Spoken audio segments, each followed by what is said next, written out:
ഒരു വശത്ത് മുസ്ലിം ലീഗിനെതിരെ വലിയ തോതിലുള്ള രാഷ്ട്രീയ പ്രചാരണം CPM നടത്തുമ്പോഴാണ് CPMന്റെ ഒരു ജില്ലാ കമ്മിറ്റി അംഗം ലീഗിൽ ചേരുന്നത്. എങ്ങനെ കാണുന്നു ഇതിനെ?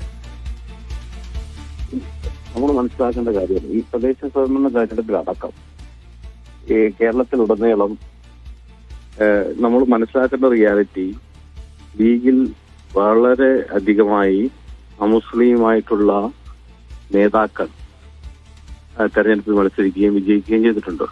ഇപ്പൊ കേരളത്തിൽ മലപ്പുറം മാത്രം സാങ്കേതികമായി തദ്ദേശ സ്വയംഭരണ തെരഞ്ഞെടുപ്പിലെ സംഭരണ സീറ്റുകൾ ജയിച്ചു അല്ലെങ്കിൽ ഭാരവാഹിയായി എന്നതിനപ്പുറം കേരളത്തിലുടനീളം ഇപ്പൊ പത്തനംതിട്ട ജില്ലയിൽ മുസ്ലിം ലീഗോ മുസ്ലിം കമ്മ്യൂണിറ്റിയോ വലിയ ഭൂരിപക്ഷമല്ലാത്ത ഒരു പ്രദേശത്ത് തിരുവല്ല മുനിസിപ്പാലിറ്റിയിൽ ഒരു സ്റ്റാൻഡിംഗ് കമ്മിറ്റി ചെയർമാനും പന്തളം മുനിസിപ്പാലിറ്റിയിൽ ഒരു സ്റ്റാൻഡിംഗ് കമ്മിറ്റി ചെയർമാനും മുസ്ലിം ലീഗിന്റെ പ്രതിനിധികളാണ്. അതിന്റെ പ്രത്യേകത ഇവർ രണ്ടാളും റിസർവേഷൻ കമ്മ്യൂണിറ്റി